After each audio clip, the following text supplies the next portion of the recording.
Okay, I am going to be going over a deadlift. So some form critiques, some things to watch, what to make sure you're doing, not doing, things like that.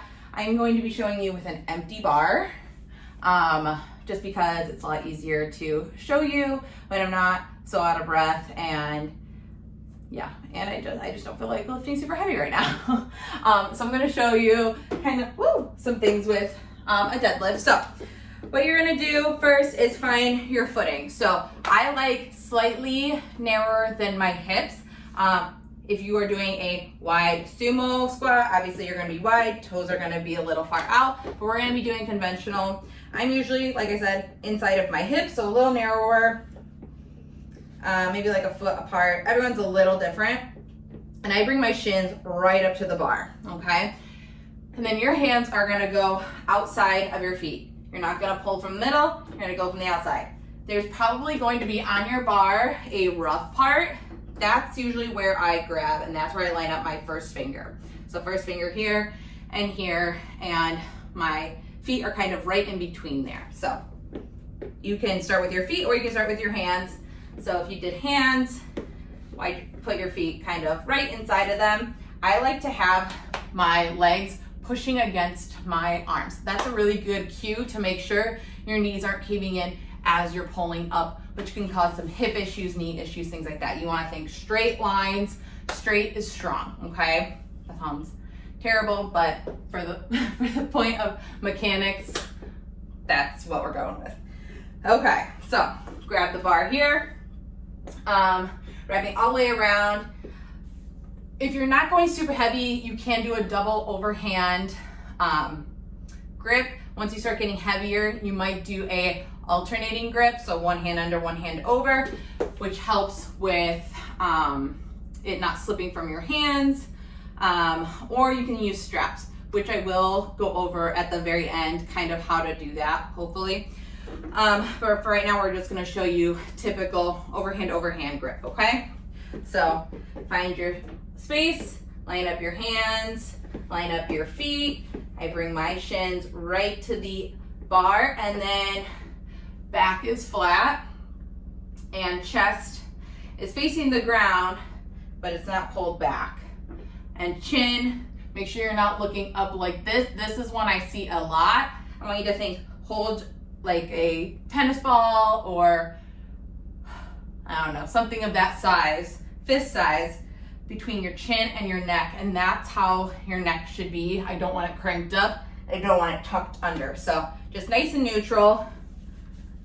All right, let's set here. Neck nice and neutral, a little bit in front of your feet. And you're going to squeeze your butt and stand up. Your hips should open the same time as your knees. And what I mean by that, so I'll turn to the side so you can see. So here, I'm gonna make sure my hips come open the same time that my knees open, which means go straight, okay? So they should be opening up at the same time. We wanna make sure we're not doing this, okay? So they should be opening or standing up at the same time. You wanna make sure you're not putting pressure on your back by straightening your knees and then standing up, okay? So think both open at the same time. You wanna think someone is pushing your knees back and pushing your butt forward. So you're standing up at the same time, okay? So set up, shins right against the bar.